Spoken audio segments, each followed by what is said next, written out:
Good morning बच्चों।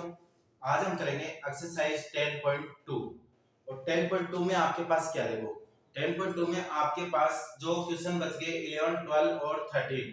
11, 12 और 13 में क्वेश्चन नंबर 12 वेरी इंपॉर्टेंट है और क्वेश्चन नंबर 13 उस भी वेरी इंपॉर्टेंट है।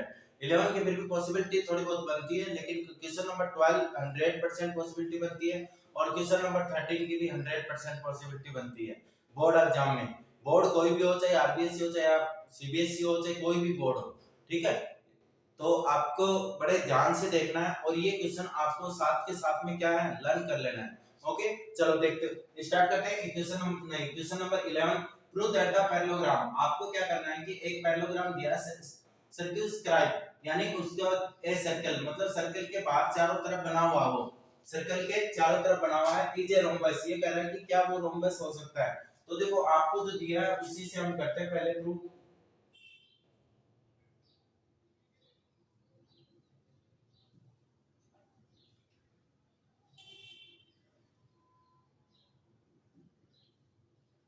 ये देखो एक सर्कल है और सर्कल के ऊपर क्या बनाया है, कोई पैरेललोग्राम बनाया है, ठीक है। ये बना दिया पैरेललोग्राम, ठीक है। ये हो गया आपके पास ए, ये हो गया आपके पास बी, और ये हो गया सी, और ये हो गया डी, ठीक है। A B C D. अब देखो आपके पास गिवन क्या क्या है। अगर इसकी बात करता हूं, A B C D is a parallelogram. आप लिख सकते हो सीधा A B C D is a parallelogram है। अगर पैरेललोग्राम है तो मेरे को पता है पैरेललोग्राम या समांतर चतुर्भुज की क्या कंडीशन होती है कि आमने सामने की भुजाएं या साइड्स क्या होती है, इक्वल होती हैं। यानी आपके पास BC इक्वल टू AB, ठीक है। ये इक्वेशन नंबर फर्स्ट हो गई, ये इक्वेशन नंबर आपकी सेकंड हो गई, ठीक है। इक्वेशन डाल देते हैं। आपके पास पैरेललोग्राम यानी समांतर चतुर्भुज में क्या होते हैं कि आमने सामने की भुजाएं या पैरेललोग्राम में फेस साइड जो भी होती हैं वो क्या होती हैं, इक्वल होती हैं। इसलिए मैंने क्या लिख दिया, AB इक्वल टू CD और BC इक्वल टू AD। अब बात करता हूं, मैं यहां पे कोई पॉइंट ले लेता हूं। मेरे पास क्या है, PQRS, ठीक है। कोई भी पॉइंट ले लो, कोई दिक्कत नहीं। जैसे हमने क्वेश्चन नंबर लास्ट वीडियो में ऐड नंबर क्वेश्चन किया था, वैसे ही हमें ये करना है। तो आपके पास देखो क्या आ जाएगा, AP और BP, AP BP equal to AP BP। दूसरा आ जाएगा CR और DR, CR और DR। देखो AP के इक्वल कौन होगा, क्योंकि ये टेंजेंट है, टेंजेंट है तो AP के इक्वल कौन आ जाएगा, AQ। BP के इक्वल कौन है, BS, क्या है, BS, BS। और CR के इक्वल कौन है, CS, CR के। और DR के इक्वल कौन है, DQ, ठीक है। तो ये आपके कंप्लीट क्या है, टेंजेंट है। क्या है, रीजन क्या है, स्पर्श रेखाएं हैं। क्या है, स्पर्श रेखाएं। और स्पर्श रेखाएं एक दूसरे के साथ अगर किसी बाहरी बिंदु से अगर स्पर्श रेखा ड्रॉ करते हैं, यानी कोई भी टेंजेंट अगर एक्सटर्नल पॉइंट से अगर ड्रॉ करते हैं ऑन सर्कल, तो टेंजेंट्स लेंथ आर इक्वल। ये आपको मैंने उसी में समझा दिया था, तो उसी से हमने क्या कर दिया। अब ये कर लेते हैं कि आपके पास इक्वेशन थर्ड और फोर्थ और equation number third, equation number fourth, equation number fifth और इक्वेशन नंबर सिक्स्थ। तो हम क्या करेंगे, ऐड इक्वेशन फर्स्ट नहीं third, fourth, fifth and sixth, ठीक है। तो हम करेंगे तो आपके पास क्या बन जाएगा, AP plus BP plus CR plus DR, ठीक है, इक्वल टू क्या आएगा, AQ plus BS plus CS plus DQ। अब यहाँ पे देखो AP प्लस BP क्या लिख सकते हैं, AB plus CR plus DR यानी CD CR प्लस DR। तो हम क्या लिख सकते हैं, CD AQ plus QD, AQ plus QD को मैं क्या लिख सकता हूं, AD। दूसरा मेरे पास क्या है, BS plus CS, BS plus CS, इसको क्या लिख सकता हूं मैं, BC, क्या लिख सकता हूं, BC। अब यहाँ पे देखो फ्रॉम इक्वेशन फर्स्ट से A B equal to C D, यानी सी डी की जगह में क्या लिख सकता हूँ, from equation first and second, first और सेकंड से मैं क्या लिख सकता हूँ, देखो सी डी की जगह में क्या लिख सकता हूँ, सी डी किसके इक्वल है, ए बी के, यानी मेरे पास आ गया A B plus A B equal to, अब यहाँ पे देखो BC AD, AD के इक्वल में क्या लिख सकता हूँ, BC, तो AB के इक्वल क्या लिखूंगा मैं, BC, तो BC प्लस BC, यानी क्या हो जाएगा 2AB इक्वल टू 2BC, 2 से 2 क्या हो गया कैंसिल, तो क्या आ गया AB equal to BC, AB equal to क्या आ गया BC, AB इक्वल टू क्या आ गया BC, और यहाँ पे देखो AB इक्वल टू क्या है CD और BC इक्वल टू क्या है AD, तो ये क्या हो गया इक्वेशन नंबर 7, इक्वेशन नंबर क्या हो गई 7। अब देखो इससे हम क्या लिख सकते हैं,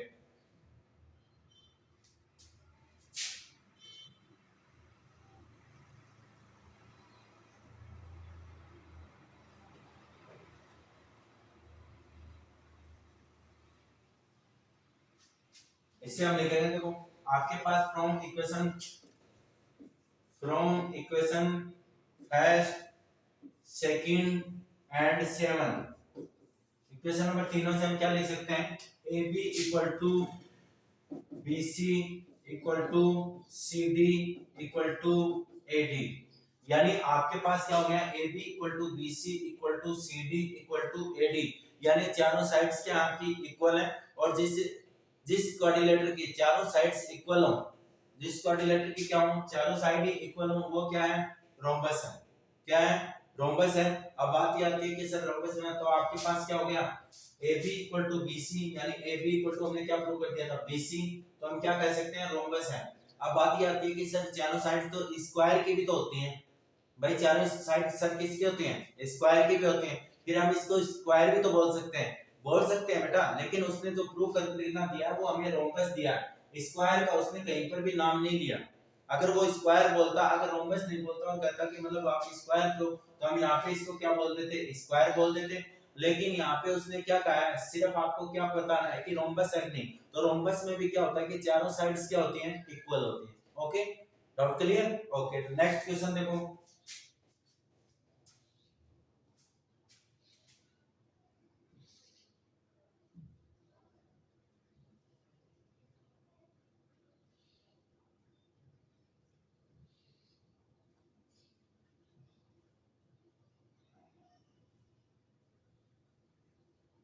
क्वेश्चन नंबर 12 देखो, a triangle ABCD draw the circum a circle radius of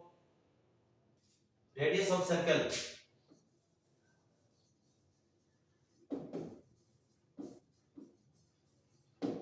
अगर इस क्वेश्चन की बात करता हूं तो वेरी वेरी इंपॉर्टेंट है,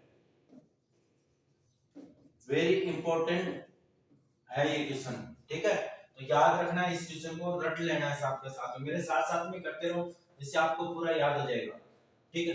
तो यहाँ क्या कह रहा है कि रेडियस ऑफ सर्कल, एक मिनट बेटा,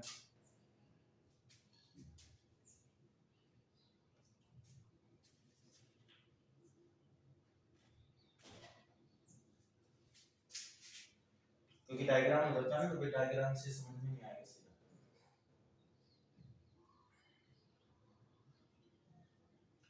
तो लिखेंगे रेडियस ऑफ सर्कल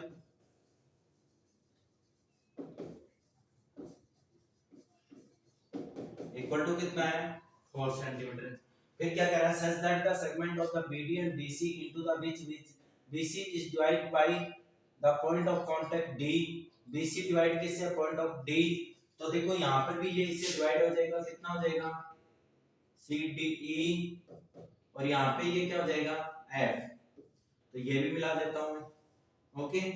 अब यहाँ पे और देखते क्या है, अब आपको क्या कह रहा है कि 8 सेंटीमीटर एंड 6 सेंटीमीटर, ये क्या है 6 सेंटीमीटर है और BD क्या है 8 सेंटीमीटर है। अब देखो यहाँ पे अगर आप देख रहे हो तो हम थ्योरम करते हैं, देखो अगर कोई किसी आउट कोण से अगर टेंजेंट स्पर्शरेखा अगर बनाते हैं ड्रॉ करते हैं, तो आपके पास दोनों की लेंथ क्या होती है इक्वल होती है, यानी ये क्या है 8 है, ये भी क्या हो जाएगी 8 सेंटीमीटर। यहाँ पर भी देखो ये क्या है एक्सटर्नल पॉइंट है और ये रेडियस के ऊपर दो टेंजेंट है, यानी दो स्पर्शरेखाएं हैं, और अगर बाहरी बिंदु से या एक्सटर्नल पॉइंट से अगर आप दो सर्कल के ऊपर कोई भी दो स्पर्श रेखाएं ड्रॉ करते हो तो उनकी लेंथ क्या होती है, इक्वल होती है। तो ये भी क्या है, इक्वल है। इसका मतलब ये भी कितनी हो जाएगी, 6 centimetre.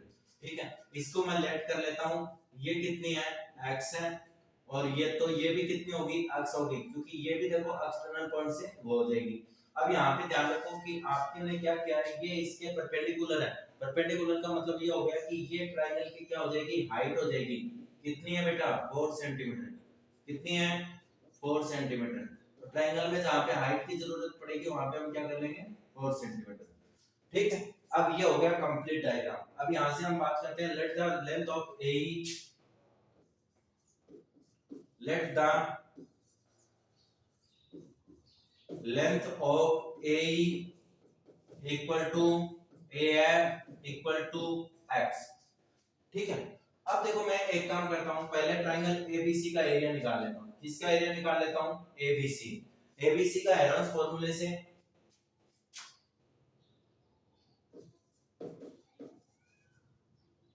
Area of triangle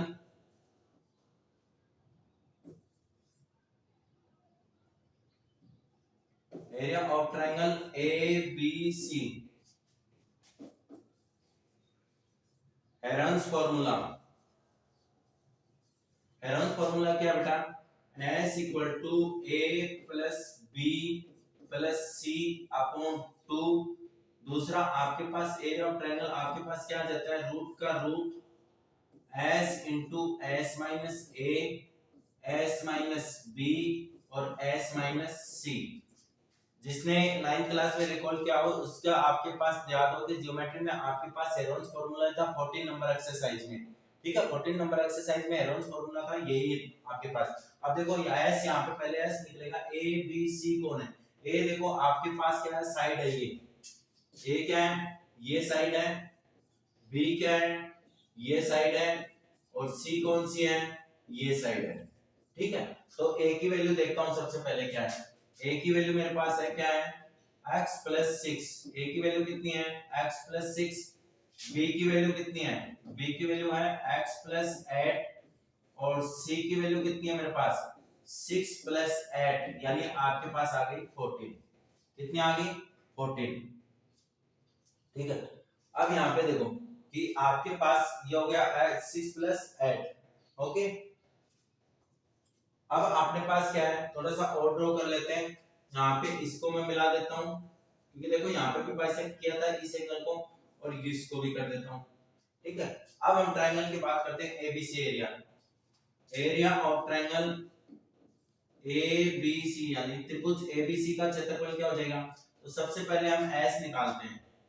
S निकालेंगे तो आपके पास एस क्या हो जाएगा, देखो एस इक्वल टू ए कितना है, x प्लस 6, b कितना है, x प्लस 8, c कितना है 14 अपॉन में 2। तो ये कितना आ गया, 28 प्लस का 2x अपॉन 2। तो इसकी वैल्यू आ जाएगी आपके पास कितना, 2 कॉमन आ जाएगा तो क्या आ जाएगा, 14 प्लस x अपॉन में 2। 2 से 2 क्या हो गया, कैंसिल, तो आपके पास आ गया 14 प्लस x। s की वैल्यू कितनी आ गई, 14 प्लस s। तो अब लगाएंगे area of triangle ABC। ABC त्रिभुज का क्षेत्रफल अगर लगाएंगे तो आपके पास क्या आएगा, देखो s, पहले s का लिखो, s का क्या है 14 प्लस x, क्या है 14 प्लस x। दूसरा आपके पास आ जाएगा 14 प्लस x माइनस का, देखो ये रहा x प्लस 6, यानी माइनस का x और माइनस का 6। दूसरा आपके पास d, यानी 14 प्लस x माइनस का x और माइनस का 8। ठीक है, तीसरा आपके पास क्या आ जाएगा, c हो जाएगा आपके पास x प्लस 14 माइनस का 14। ठीक है, 14 से 14 क्या हो गया, कैंसिल हो गया। 14 से 14 क्या हो गया, कैंसिल, x से x भी क्या हो गया, कैंसिल। तो आपके पास यहाँ पे क्या बचा, x से x क्या हो गया, कैंसिल हो गया। तो यहाँ पे आपके पास क्या बचा, देखो रूट का root 14 plus x, 14 plus x, और दूसरा क्या आ जाएगा, ये आ गया 8, ये कितना आ गया 8, और इसमें कितना बच गया 6, और साथ में कौन बच गया x। तो आपके पास हो गया रूट का रूट 14 प्लस x और 8 से क्या 48x। ये क्या हो गया AB का एरिया हो गया। ये क्या हो गया AB का एरिया हो गया। अब नेक्स्ट करते हैं। तो यहाँ पे देखो अब एक चीज बताओ कि मेरे पास क्या है A B और C। ABC का एरिया मैंने निकाल लिया ये है। अब ये ABC किन किन ट्रायंगल को मिलकर के बना रहा है। देखो ट्रायंगल क्या है AOC, ट्रायंगल BOC और ट्रायंगल AOB। अगर इन तीनों का एरिया अगर मैं प्लस कर दूं, तीनों का एरिया अगर मैं प्लस कर दूं तो किसके इक्वल हो जाएगा ट्रायंगल ABC के एरिया के। ठीक है तो यही चीज कर रहा हूं मैं। अब देखो आपके पास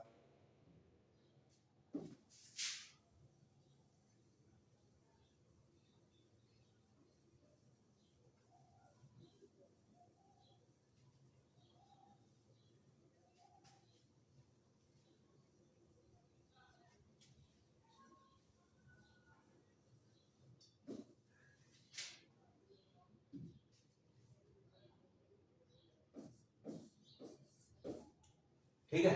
अब यहाँ पे देखो आपके पास तो मैं क्या लिखूंगा area of triangle, area of triangle त्रिभुज ए बी सी का क्षेत्रफल किसके बराबर होगा। देखो एक त्रिभुज हो जाएगा AOC,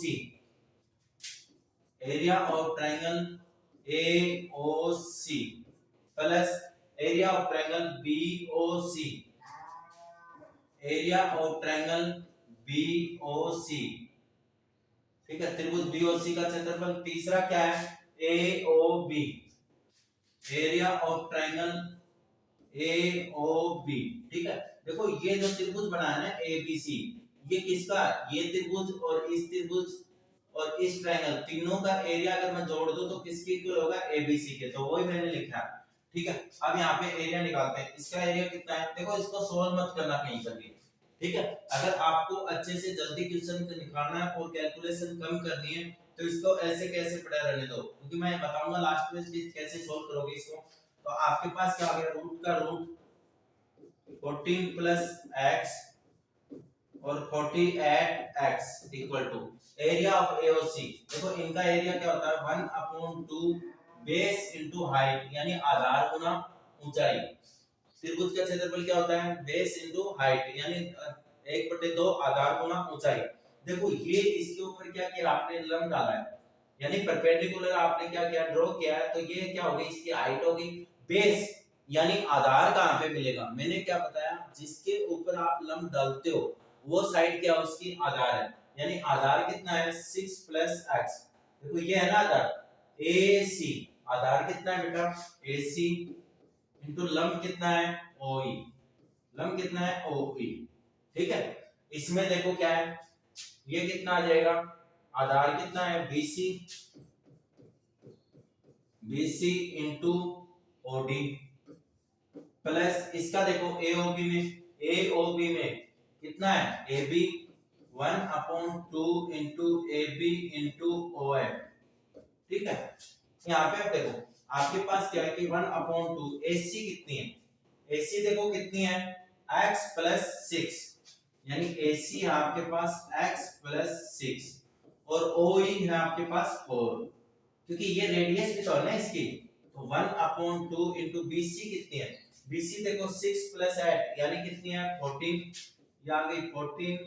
चलो एक स्टेप और कर देते हैं कोई बात नहीं, समझना आना चाहिए आपको। ठीक है अच्छे से समझ में आ जाएगा। तो मैं क्या लिख देता हूं 6 प्लस 8 इंटू 4 प्लस 1/2 AB देखो कितनी है 8 और x यानी 8 प्लस x और इंटू कितना आ जाएगा 4।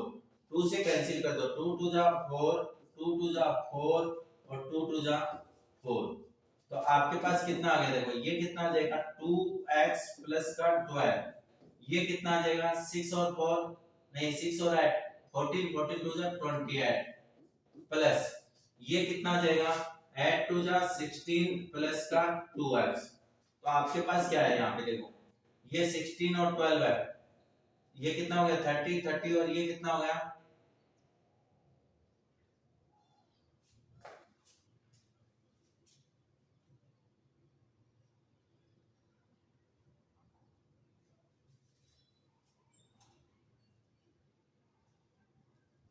2 2 2 जो 4 हो गए। तो आपके पास आंसर क्या आएगा इसका, देखो अच्छे से। तो ये क्या आ गया आपके पास, 2 2 कितना 4x प्लस 56। तो इसमें देखो 4 कॉमन आ जाएगा, तो आपके पास क्या बचेगा, x प्लस 14। क्या बचेगा, x प्लस 14। अब देखो सोल्व करते हैं।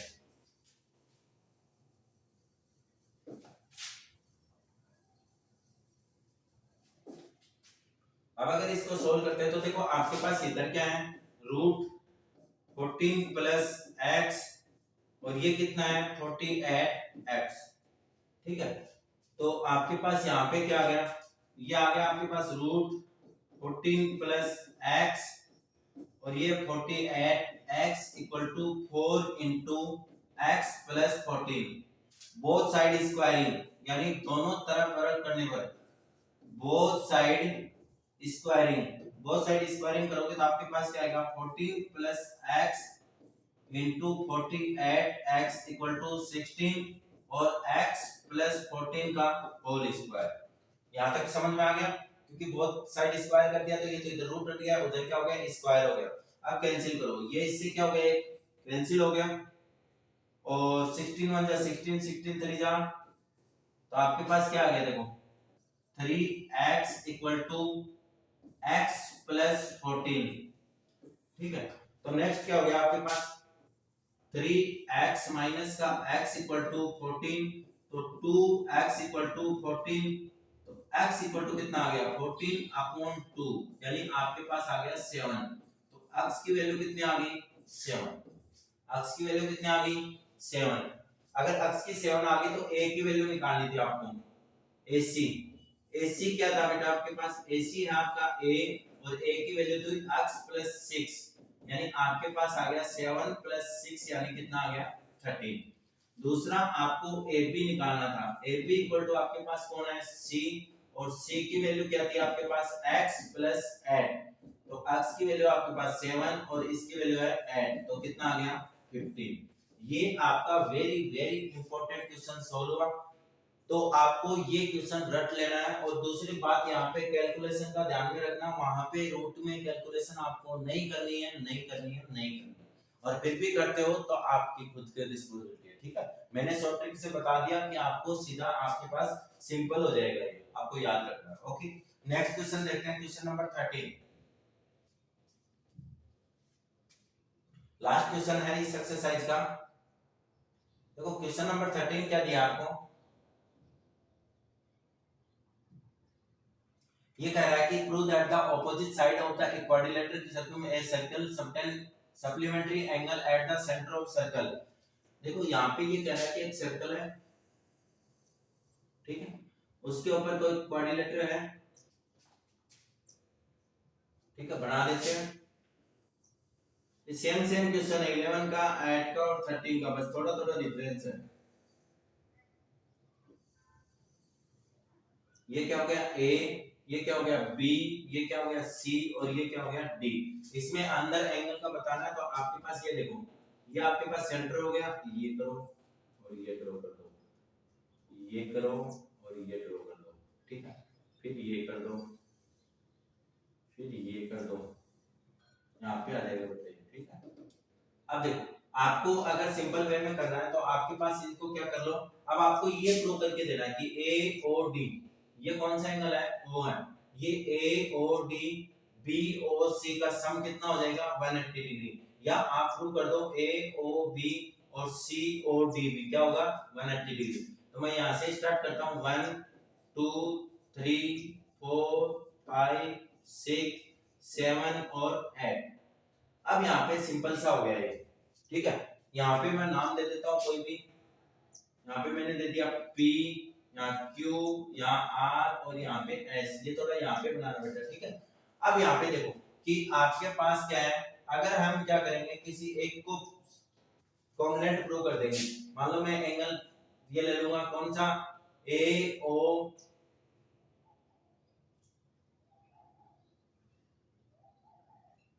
ठीक है, AOD, क्या ले लूंगा मैं AOD लेता हूं, ठीक है। तो आपके पास क्या है ABCD is a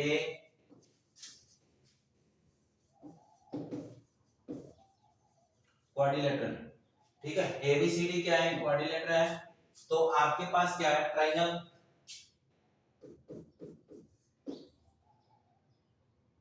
AOD,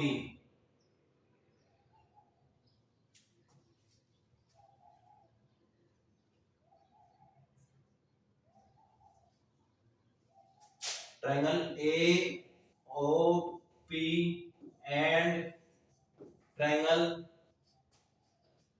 DOP, triangle DOP, दोनों ट्राइंगल हो गए आपके पास। अब यहाँ पे देखो, क्योंकि हम क्या करेंगे कि एंगल 1 को किसके इक्वल कर देंगे? एंगल 8 के इक्वल। अगर एंगल 1 को इक्वल 8 के कर देंगे तो हम सिमिलरिटी लिख देंगे एंगल 2 किसके इक्वल है? 3 के, एंगल 4 किसके इक्वल है? 5 के, एंगल 6 किसके इक्वल है? 7 के। इसलिए हम ये कर रहे हैं।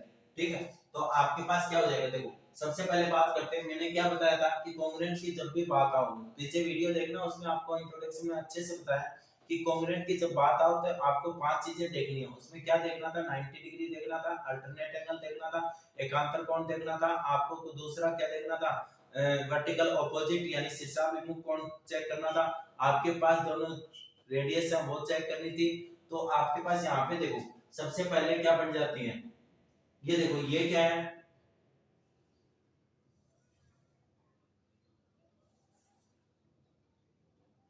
और ये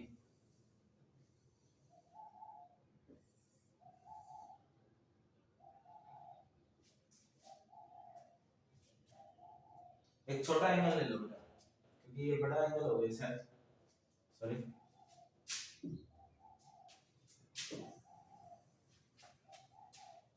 देखो, क्योंकि अगर ये आप प्रूव करेंगे तो इसको आपको क्या करना पड़ेगा? परपेंडिकुलर लेना पड़ेगा। इससे अच्छा है कि आप क्या करो, ले लेते हैं AOP और कौन सा ले लेते हैं? AOS, triangle AOP and triangle AOS। ठीक है, AOS। अब देखो यहाँ पे आपके पास क्या है? OP equal to OP। ठीक है, यहाँ पे अब देखो, क्योंकि यहाँ पे क्या क्या हम टेंजेंट यूज कर लेंगे फटाक से। क्या यूज कर लेंगे? टेंजेंट यूज कर लेंगे। तो देखो, AS equal to AP, AS equal to AP, simple सा हो जाएगा ये क्या है बेटा? टेंजेंट है। क्या है? टेंजेंट है, यानी स्पर्श रेखा है। क्या है? स्पर्श रेखा। ओके, दूसरी बात अगर हम करें तो आपके पास देखो OS और OP, OS equal to OP क्यों है? क्योंकि ये है रेडियस। क्या है? रेडियस है, यानी आपके पास ये क्या है? त्रिज्या है। ठीक है, दो चीजें होंगी। तीसरा देखो, OA equal to OA, OA equal to OA, OA के OA इक्वल क्यों है? क्योंकि ये है कॉमन, दोनों ट्रायंगल इसके ऊपर ही बने हैं, यानी ये क्या बेटा? ओवेनिस्ट। क्या है? ओवेनिस्ट। अब देखो, तीन चीजें आपके पास, तीन साइड्स क्या हो गई? इक्वल हो गई। तो मैं लिख सकता हूं ट्रायंगल AOP सर्वांगसम है, कॉन्ग्रुएंट है ट्रायंगल AOS से। ठीक है, कौन से? ट्रिपल एस से। किससे है? ट्रिपल एस से। तो मैं लिख सकता हूं सीधा एंगल 1 इक्वल टू क्या है? एंगल 2 क्यों है? CPCT। ठीक है, तो इसी सिमिलरिटी से आपके पास क्या हो जाएगा? सिमिलरिटी से आपके पास हो जाएगा इसी प्रकार हम क्या ले सकते हैं? Angle 3 equal to angle 4, angle 3 equal to angle 4, angle 5 equal to angle 6, angle 5 equal to angle 6 और एंगल 7 इक्वल टू एंगल 8। ठीक है, अब यहाँ पे आप देखो कि मेरे को ट्रायंगल कौन सा प्रूव करके देना है। मेरे को जो प्रूव करना है, यहाँ पे एक चीज देखो कि आपके पास क्या है। ये बात अगर मैं करता हूं इसकी, एंगल AOD, ट्रायंगल AOD और triangle BOC, triangle AOD and triangle BOC। देखो, इसमें आपके पास क्या आ जाएगा? अगर AOD की बात करें तो आपके पास AOD और आपके पास दूसरा क्या है? BOC। या दूसरा आप पूरा कंप्लीट भी ले सकते हैं। कंप्लीट अगर आपको एंगल लेना हो तो क्या करेंगे आप, देखो अगर ट्राइंगल से प्रूव नहीं करना चाहते हैं तो मैं और सिंपल बता सकता हूं इसका, क्योंकि आपके पास देखो सर्कल है, ये कंप्लीट एंगल कितने होंगे 360 होंगे, कंप्लीट एंगल कितने होंगे 360 होंगे। तो ट्राइंगल लेने की बजाय अगर आप ये करना चाहो तो और भी सिंपल हो जाएगा ये। क्या करें आप इसमें, देखो आपके पास क्या है, angle 1 plus angle 2 plus angle 3 plus angle 4 plus angle 5 plus angle 6 plus angle 7 plus angle 8 equal to कितना है 360 डिग्री। अब यहाँ पे बात करते हैं कि एंगल आपको कौन कौन सा चाहिए, एंगल 1 चाहिए और एंगल 8 चाहिए, क्योंकि ट्रायंगल ए ओ डी लिख दूं और ट्रायंगल बी ओ सी लिख दूं तो मेरे पास क्या होगा, देखो आपके पास एंगल 1 चाहिए और दूसरा आपके पास कौन सा लेना है आपको बीओसी, क्योंकि आपके पास क्या सप्लीमेंट्री वाला बनाना है तो आपके पास बीओसी। मैं इक्वल करता हूं तो मेरे पास एंगल कौन कौन से चाहिए 1 8 और 4 और 5। 1 का 1 2 नहीं चाहिए 1, 4 चाहिए मेरे को 4 चाहिए, तो एंगल 4 प्लस एंगल 4 प्लस 5 और 6 5 चाहिए मेरे को, तो एंगल 5 और एंगल 5 7 की जगह मेरे को क्या चाहिए 8, तो angle 8 plus angle 8 equal to 360 degree. वो क्यों किया है, क्योंकि बेटा मैं ट्रायंगल लेने वाला हूं एओडी। एओडी में देखो कौन यूज हो रहा है 1 और 8, तो मैंने किसको सेफ रख लिया 1 और 8 को सेफ रख लिया।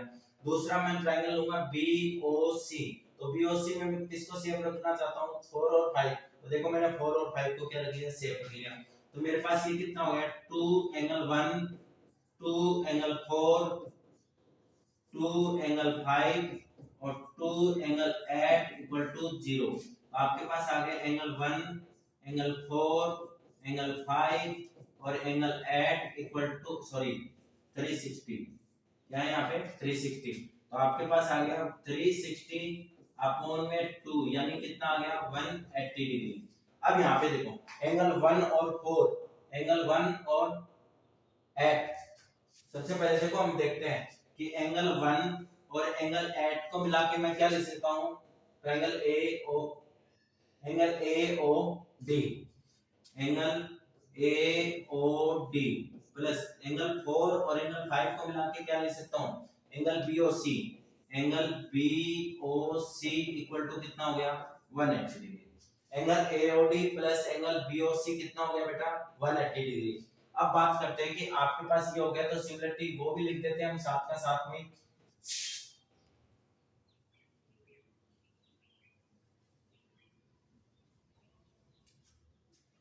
तो देखो इसी से हम आपके पास ये क्या आ गया एंगल ए ओ डी और एंगल बी ओ डी कितना आ गया 180 डिग्री।